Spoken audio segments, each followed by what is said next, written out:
नमस्कार प्यारे बच्चों।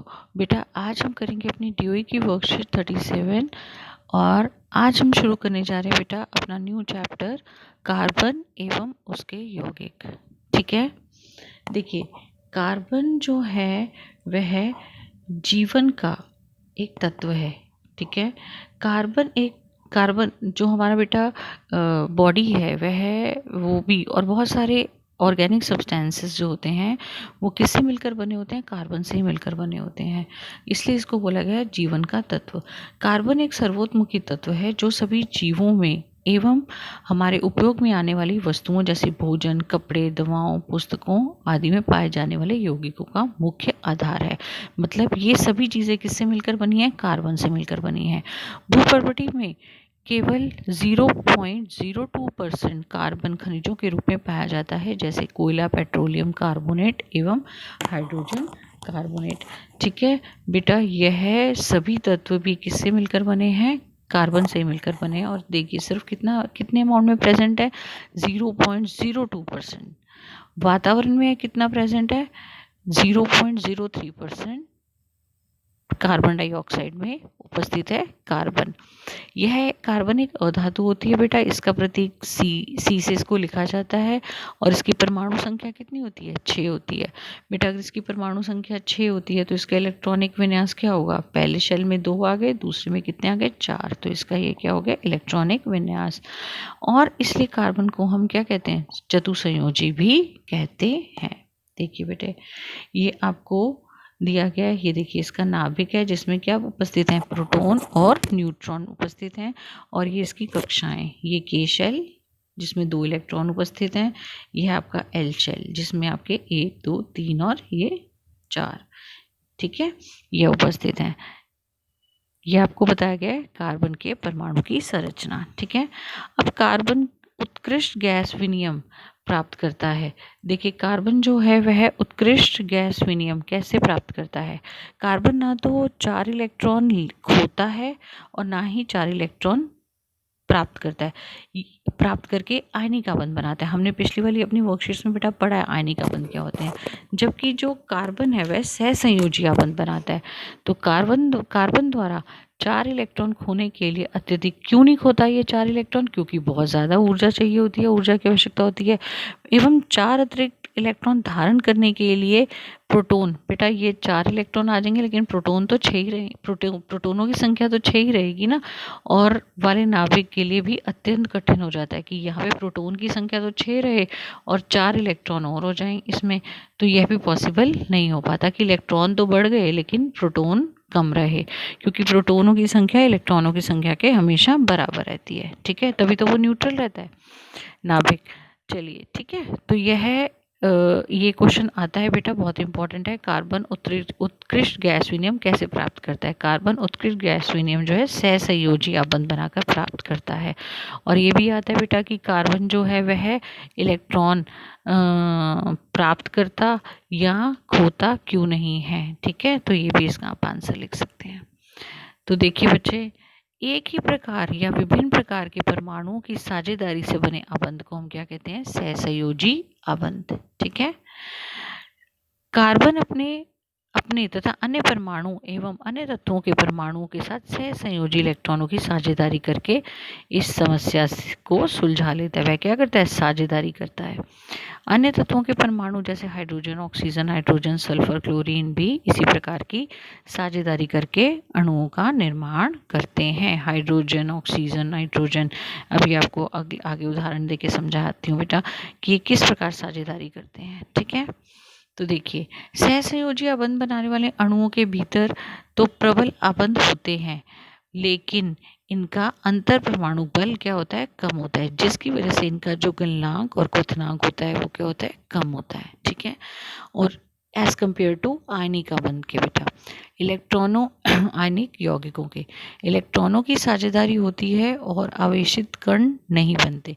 बेटा साझेदारी तो होती है लेकिन आवेश तो नहीं होता ना, कि ना तो इलेक्ट्रॉन दिया ना इलेक्ट्रॉन लिया, तो उनके ऊपर कोई आवेश नहीं आता। और सहसंयोजी यौगिक सामान्यतः विद्युत के क्या होते हैं, कुचालक होते हैं, क्योंकि इनके पास फ्री इलेक्ट्रॉन होते ही नहीं है। ठीक है, आयंस की फॉर्म में नहीं होते ना, इसलिए ये मूव नहीं कर पाते। अब देखिए सहसंयोजी अबंध बनते कैसे हैं। देखिए बेटा, जैसे आपके पास ये हाइड्रोजन है, हाइड्रोजन का आपको पता है बेटा, जो परमाणु संख्या होती है वो क्या होती है, 1 होती है। तो एक हाइड्रोजन और ये दूसरा हाइड्रोजन, ठीक है, ये आपस में क्या बना लेंगे, बॉन्ड बना लेंगे। तो इसको हम इस प्रकार से लिखते हैं, ये इसका और ये इसका, तो ये इन्होंने आपस में बॉन्ड बना लिया, तो इसको क्या बोलते हैं, हाइड्रोजन के 2 परमाणुओं के बीच में एक कलाबंध। देखिए ये क्या, एक कलाबंध है। ठीक है, ऐसे ही अगर हम बात करें बच्चे, तो ये क्या है आपका, ऑक्सीजन के 2 परमाणुओं के बीच में दोहरा बंध होता है। देखिए ऑक्सीजन के पास में, हमारे पास में एटॉमिक जो परमाणु संख्या होती है वो कितनी होती है, 8। तो इसके पहले शेल में कितने आ गए, 2, और दूसरे में 6। अब इसको 2 इलेक्ट्रॉन चाहिए बेटा, तो ये देखिए 1 2 3 4 5 6, ऐसे ही इसका दूसरा 1 2 3 4 और 5 6। तो ये देखिए इसने बना लिए ना द्विया बंध। तो इसको हम क्या कहते हैं, इनके बीच में दोहरा बंध होता है। ठीक है, तो इसको हम कैसे लिखते हैं, इस प्रकार लिखते हैं। ठीक है, ये देखिए नीचे, तो ये क्या बन जाता है, 2 ऑक्सीजन के परमाणु जुड़ जाते हैं, इसलिए इसको 2 कहते हैं। ठीक है, उसके बाद देखिए बेटा, नाइट्रोजन के अंदर त्रिया बंध होता है। मतलब कैसे है, नाइट्रोजन के जो परमाणु संख्या होती है वो होती है 7। तो नाइट्रोजन की परमाणु संख्या हो गई 7। तो यह पहले शेल में आ गए 2, दूसरे में कितने आ गए, 5। तो देखिए नाइट्रोजन में आपके पास 1 2 3, तो दूसरा नाइट्रोजन लगेगा 1 2 3, ये इसके साथ ये देखिए 3 बंद हो गए ना। तो ये नाइट्रोजन को किससे लिखेंगे हम, N2 से, और बनेगा कैसे बेटा, ये इस प्रकार लिखा जाता है। ठीक है, तो ये हमारे पास में क्या आ गया, नाइट्रोजन के त्रियाबंध। और देखिए बेटा, मीथेन का स्ट्रक्चर भी आपको बता रखा है। मीथेन के स्ट्रक्चर में देखिए कार्बन का मैंने आपको बताया कि कितना होता है परमाणु संख्या, 6। पहले कोश में 2 आ गए, दूसरे में आ गए 4। तो ये एक परमाणु का 1 2 3 4 इलेक्ट्रॉन। अब इनके साथ साथ हर एक हाइड्रोजन लग गया बेटा आगे। देखिए हाइड्रोजन को मैं डॉट से लिख रही हूँ। ठीक है, तो अब इसने क्या बना दिया आपस में, देखिए अब सबकी वैलेंसी कंप्लीट हो जाती है। देखिए जैसे 1 2, यहाँ से देखिए बेटा, देखिए 1 2 3 4 5 6 7 8। ठीक है, और यहाँ पे देखिए हाइड्रोजन कंप्लीट हो गया, 1 2, देखिए 1 2 1 2 और ये 1 2। तो इस प्रकार से बेटा हम क्या कह सकते हैं कि कार्बन जो है वो क्या बनाता है, कार्बन की जो ये है हमारी इलेक्ट्रॉनिक, इसको बोलते हैं इलेक्ट्रॉनिक बिंदु संरचना। ठीक है बेटा, ये आज की आपकी वर्कशीट है जो बहुत ही आसान है। ठीक है, तो जल्दी से आप इसको कंप्लीट कर लीजिए और बनाइए। देखिए अभ्यास के प्रश्न, कार्बन चतुसंयोजी क्यों है, क्योंकि कार्बन जो है बेटा उसके शेल में ये देखिए इलेक्ट्रॉनिक विन्यास कितना होता है उसका, 2 और 4, और इसके 4 इलेक्ट्रॉन की साझेदारी करता है और ये क्या बनाता है, सहसंयोजी बंध बनाता है, इसलिए इसको क्या बोला जाता है, यह चतुसंयोजी है। कार्बन सहसंयोजी बंध बनाता है, इस कथन को सत्यापित करें कि बेटा कार्बन जो है, ये देखिए इसको आप इससे, ये जो आपका ये वाला आंसर था, ये तो आपका हो गया फर्स्ट वाला आंसर, ये फर्स्ट के लिए आंसर हो गया, आप लिख सकते हैं। ठीक है, और सेकंड के लिए बेटा आप यहाँ से लिख सकते हैं, ये देखिए ये है बच्चे इसका आंसर, सेकंड के लिए आप ये लिखेंगे, ये रहा बच्चे इसका आंसर। ये देखिए कि 4 इलेक्ट्रॉन ना तो खोता है ना ही प्राप्त करता है, ये इसका आंसर लिखेंगे आप। ठीक है, सेकंड का आंसर ये है। थर्ड का देखिए, सहसंयोजी यौगिकों के कोई 3 भौतिक गुण लिखिए बेटा। तो ये रहे सहसंयोजी कि इनका गलनांक और ये क्या होता है, क्वथनांक कम होता है, ये बेटा आपका थर्ड का आंसर है। ओके, और यह आवेशित कण नहीं होते। यह सामान्यतः विद्युत के क्या होते हैं, कुचालक होते हैं और आवेशित कण नहीं बनते। और आप ये भी लिख सकते हैं बेटा इसके एक तो ये भी कि यह अधिकांशतः जल में अघुलनशील, यह पानी में नहीं घुलते, जल में अघुलनशील होते हैं। ठीक है, नेक्स्ट देखिए बच्चे, सहसंयोजी आबंध, सहसंयोजी यौगिक विद्युत का कुचालक क्यों होते हैं? बेटा क्योंकि जो सहसंयोजी आबंध होते हैं यह जल में भी नहीं घुलते, मतलब यह आयन के रूप में, यह आयन्स के रूप में टूटते नहीं हैं, अतः यह विद्युत के क्या होते हैं, कुचालक होते हैं। क्यों? क्योंकि इनके पास में बेटा फ्री इलेक्ट्रॉन या फ्री आयन, ठीक है, मुक्त आयन या मुक्त इलेक्ट्रॉन होते ही नहीं है जो विद्युत का क्या कर सकें, चालन कर सकें। ठीक है, नेक्स्ट देखिए फिफ्थ वाला बेटा, फिफ्थ वाले के लिए बेटा मुझे आपके साथ एक मिनट बच्चे, ये देखिए फिफ्थ वाला आंसर मैं आपको इस पे बता रही हूँ, देख लीजिए इसका आंसर, आंसर नंबर फिफ्थ। देखिए बेटा पहला आपको बताना है जल का, जल का जो संरचना है वो आप कैसे बनाएंगे। ये देखिए एक हाइड्रोजन, पानी का सूत्र होता है H2O, एक ये हाइड्रोजन ऑक्सीजन और ये हाइड्रोजन। ठीक है, तो अब देखिए ऑक्सीजन का कितना होता है हमारे पास में, ऑक्सीजन के पास है 1 2 3 4 और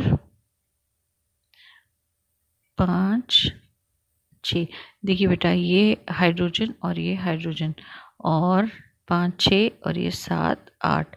ठीक है, तो यह बन गया ऑक्सीजन का कंप्लीट हो गया बेटा, और इस प्रकार से यह किसका कंप्लीट हो गया, हाइड्रोजन का कंप्लीट हो गया। मतलब आप इसको ऐसे भी बना सकते हैं, देखिए हाइड्रोजन का 1, ऑक्सीजन का 1 2 3 4 5 6, आप ऐसे करके बनाए तो शायद आपको ज़्यादा अच्छे से समझ आ जाएगा।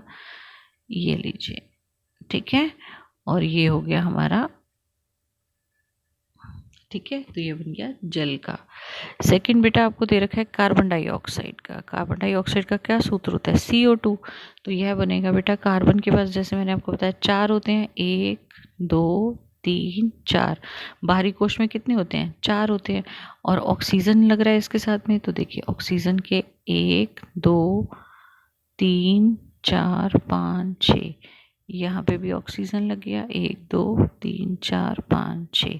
तो देखिए बेटा कार्बन के 1 2 3 4 5 6 7 8, यह हो गया कार्बन का कंप्लीट, और ये हो गया बेटा देखिए 1 2 3 4 5 6 7 8, यह हो गया हमारा ऑक्सीजन कंप्लीट। यह क्या बन गया, कार्बन का, CO2 का। ठीक है, और इसी तरह मीथेन का तो बेटा आपको दे ही रखा है, आप अपने यहाँ से भी उसको बना सकते हैं, अपने वर्कशीट से भी। देखिए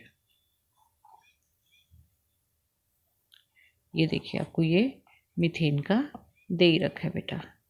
ठीक है, तो बच्चे ये थी आज की आपकी वर्कशीट, उम्मीद करती हूँ आपको समझ आई होगी। तो लाइक कीजिए, share and subscribe the channel. Thank you बेटा।